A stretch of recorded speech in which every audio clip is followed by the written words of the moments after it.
Chaque année, le nombre de victimes de violences conjugales, de harcèlement de rue ou à l'école, de viols, d'agressions intrafamiliales, d'homophobie, de racisme ne cesse d'augmenter. Chaque année, le gouvernement, les institutions, les associations proposent de nouveaux outils, de nouvelles lois, de nouveaux dialogues pour empêcher ces crimes. Ces personnes, elles, souffrent et attendent l'aide qui leur est indispensable pour survivre. En tout premier lieu, elles aimeraient tant qu'on leur dise « Je te crois ». Il était une fois l'histoire d'un jour qui vit mourir 2 fois le grand amour. Elle attendait là son prince, son roi, pour lui dire ces 3 mots velours. Il était 1000 fois beau comme le jour, même s'il ne parlait pas vraiment d'amour. Elle aimait comme ça son grand maladroit, même quand il perdait son sang-froid. En 2019, 142 310 personnes ont été victimes de violences conjugales en France selon le ministère de l'Intérieur. Ces victimes sont à 88% des femmes. 146 de ses épouses, petites copines ou compagnes ont été tuées par leurs conjoints cette même année 2019. Quand et comment appeler au secours ? Qui peut aider toutes ces femmes terrorisées, recluses, étouffées ? La violence conjugale, je n'en savais pas grand-chose avant de rencontrer Rachida. J'ai eu la chance de ne jamais y être confrontée. Bien sûr, tous les jours, dans les journaux, sur les réseaux sociaux, je tombe sur ces articles terribles qui me rappellent que même en France, la femme continue à être violentée, asservie, flouée, harcelée, tuée. Rachida a voulu partager son histoire avec moi, avec vous. Rachida est une femme forte, rebelle, autonome. Elle m'a tout de suite impressionnée avec ses belles boucles blanches et son sourire qui révèle des dents du bonheur. À la vingtaine, elle quitte l'Algérie pour la France avec la volonté de s'affirmer en tant que femme libre. Elle devient travailleuse sociale dans la petite enfance et s'épanouit. Puis, elle rencontre son futur mari, son futur bourreau.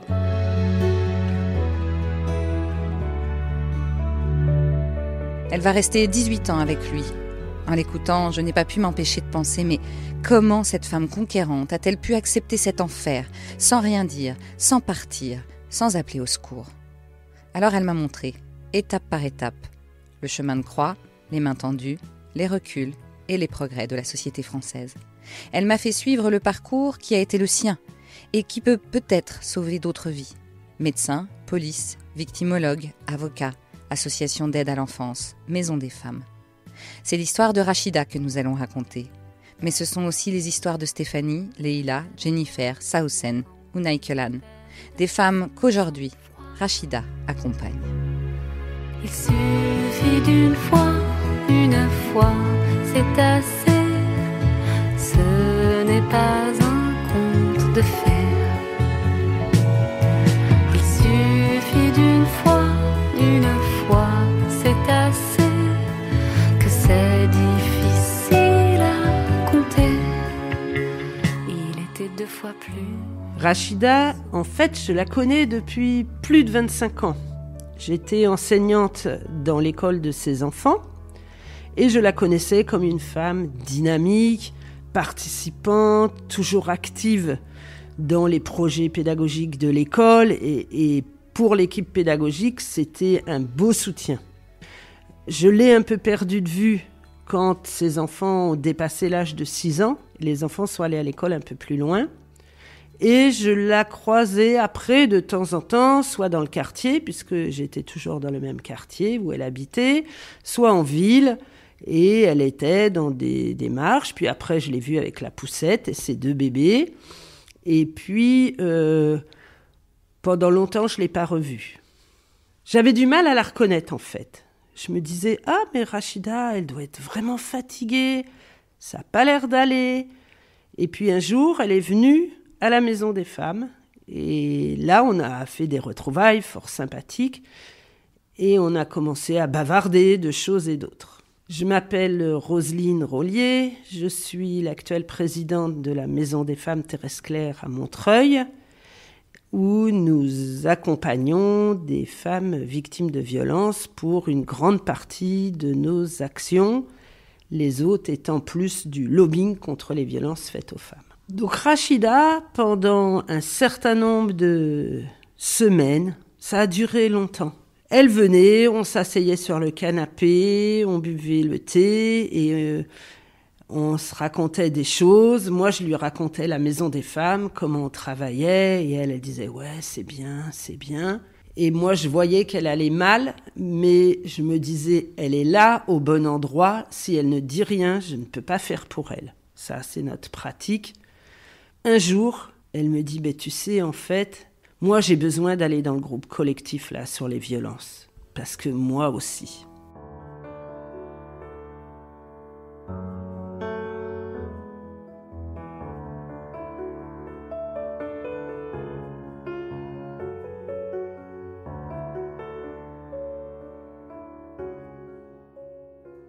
J'étais étudiante à l'école d'éducateurs de jeunes enfants.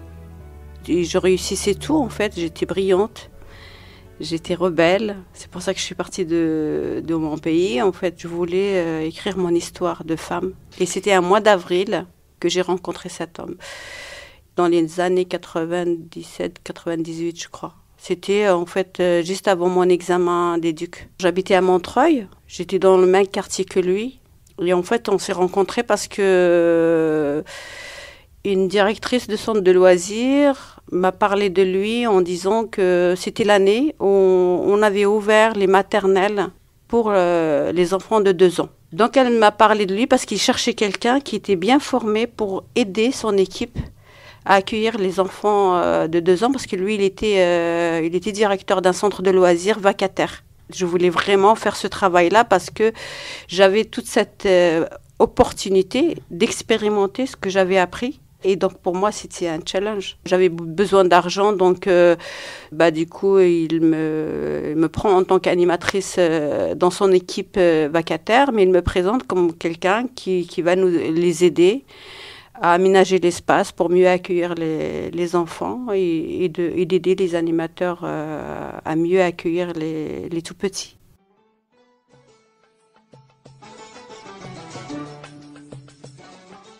C'était pas quelqu'un qui physiquement qui était séduisant, il était très timide et il ne regardait jamais dans les yeux quand il parlait. Et donc petit à petit, moi j'aime bien mettre les gens à l'aise. Et donc on a commencé à bosser ensemble en fait. Il m'a fait confiance tout de suite, donc j'ai commencé à... Pour moi c'était quelque chose d'important de me faire confiance. Au début, c'était juste le travail. Petit à petit, il a commencé à me séduire. Il m'a invité à boire un café. Petit à petit, j'ai pas vu venir, en fait. Il me séduisait parce il m'a accompagné chez moi.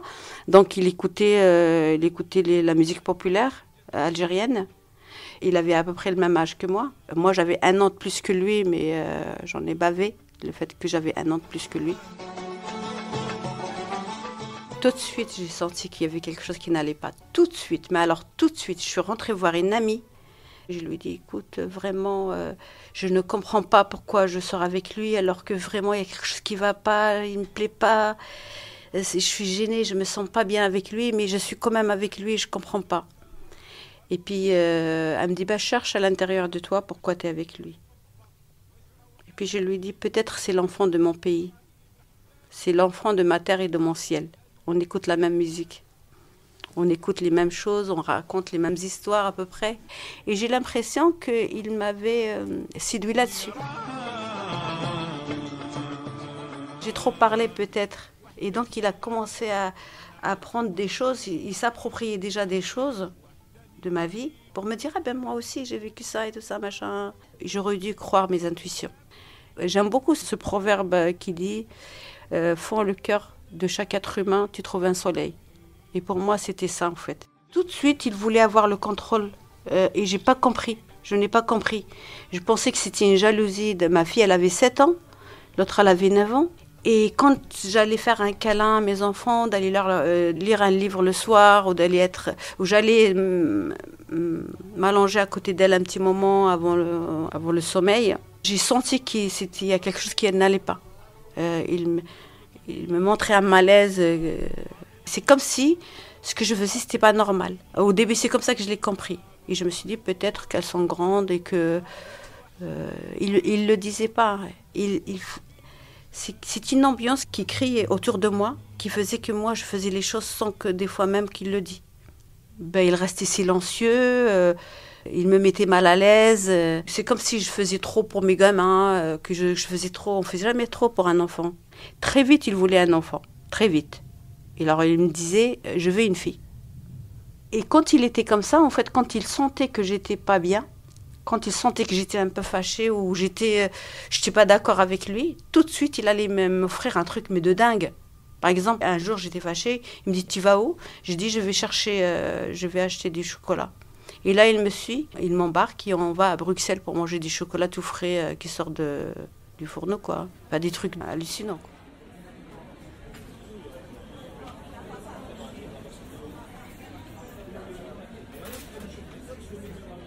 Moi, j'adore les terrasses. C'est quelque chose qui m'a toujours manqué dans ma vie à Oran, avant, dans mon temps. Et pour moi, la terrasse, c'est vraiment quelque chose, quoi. Du plaisir d'être avec les autres, de partager, de ne rien faire, juste d'être avec soi, d'être avec les gens qu'on aime. Et donc, dès que ça allait pas, on allait boire un truc sur une terrasse ou manger un truc.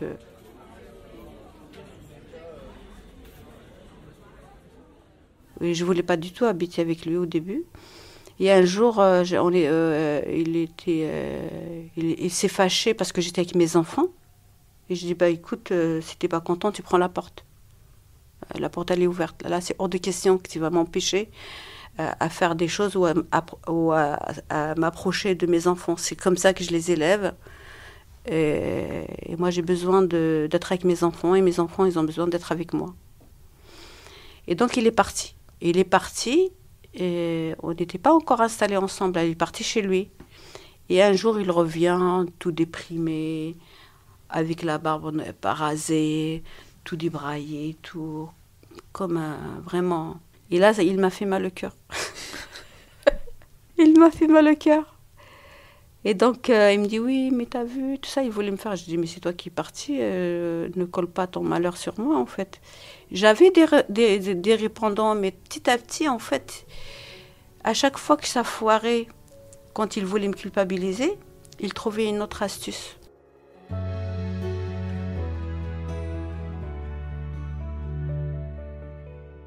Pour lui, au début, c'était génial, et on avait le même âge, et c'est vrai qu'un an, c'est rien. La première grossesse, là, j'étais trop vieille.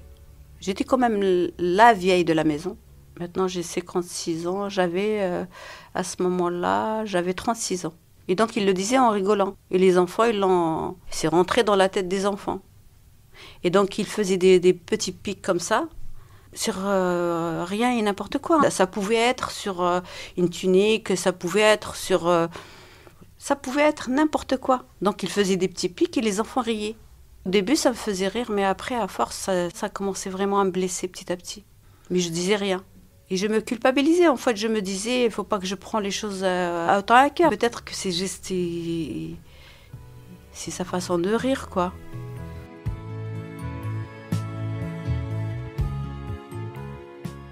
Quand j'étais enceinte de ma première fille, ça a commencé déjà à être un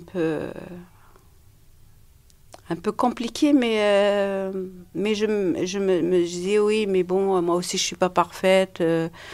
C'est rien, c'est le début du couple, c'est normal. Je trouvais toujours une excuse pour lui, en fait. Et après, petit à petit, ça commençait vraiment le dénigrement, l'humiliation. Et plus il était humiliant, et plus il me disait des choses qui me blessaient, plus j'allais faire mieux. Moi, j'aime beaucoup l'ordre, j'aime bien vivre dans l'ordre. Pour moi, c'est très important. Et donc, plus il était il me piquait, et plus je faisais plus pour que ça aille mieux. Et je me puisais, j'étais tout le temps en stress. Ma tête ne se reposait. Enfin, ça a commencé à travailler, mais tout le temps. Qu'est-ce que je vais faire pour que tout aille bien? Pour moi, c'était quelque chose d'important. Si je fais toutes les choses bien, ça va être bien dans la famille. J'avais arrêté mes études, en fait. J'ai arrêté d'écrire mon mémoire. Déjà, moi, c'était compliqué pour moi d'écrire le français. Donc, quand j'écrivais, quand ils voyaient, par exemple, une faute d'orthographe, je faisais plein de fautes d'orthographe parce que moi, je suis née de la génération de l'arabisation du pays. Donc, je parlais très peu le français quand je suis arrivée. Parce que je n'ai pas fait des grandes études. Moi, je me suis arrêtée au brevet. Ce qui l'amusait, c'est de voir les fautes d'orthographe, là où ça manquait, au lieu de C, par exemple, je faisais S des fois, après je corrigeais. Hein. Et il me dit, ouais, mais franchement, c'est nul, mais je ne comprends pas comment tu fais des orthographes, alors que lui aussi, il en faisait autant. Hein. Et donc, il n'arrêtait pas de me titiller sur les petits trucs et tout ça, et plus il me titillait, plus je me décourageais, et plus je perdais confiance en moi d'écrire, alors que j'adorais écrire. Ce qui m'a tuée vraiment, en fait, c'est d'avoir arrêté mes études. C'est-à-dire, apprendre, c'était quelque chose d'extraordinaire pour moi. C'était le cadeau que j'avais envie de m'offrir, en fait. C'était quelque chose que j'ai vu construire moi-même. Je voulais me la donner moi-même. En fait, il arrivait toujours à se racheter. Il arrivait toujours à m'offrir quelque chose d'extraordinaire.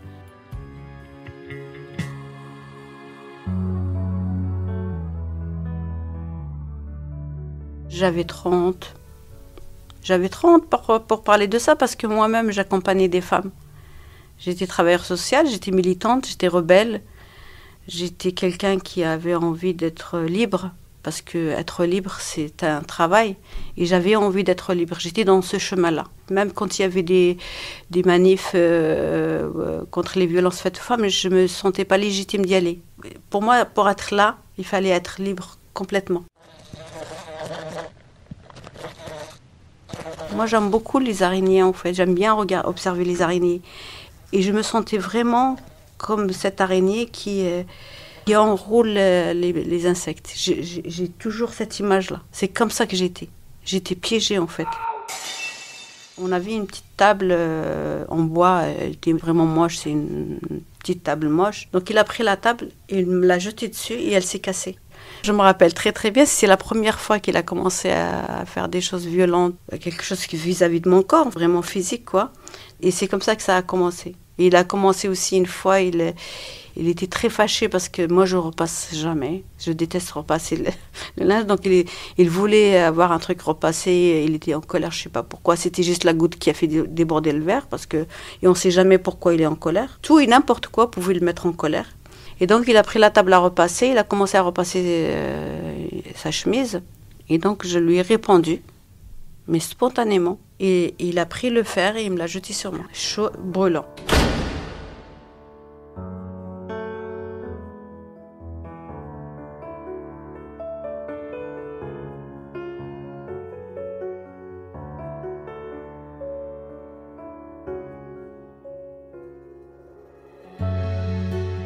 Rachida va finir par aller porter plainte. Mais il va falloir un premier déclic, une rencontre médicale, pour enfin la sortir de la terreur qui l'habite. Un médecin généraliste qui va lui donner la force. Ce sera la première étape d'un début de délivrance. Dans le second épisode, nous allons justement rencontrer une collègue de ce médecin qui lui a sauvé la vie. Si vous aimez ce podcast, partagez-le, tout simplement, à tout le monde. Vous le trouverez sur toutes les plateformes d'écoute de podcasts, comme Apple Podcast, Spotify, Deezer ou Google Podcast. Car encore aujourd'hui, plus proche de nous qu'on ne le croit, une femme a peut-être besoin qu'on lui dise « Je te crois ».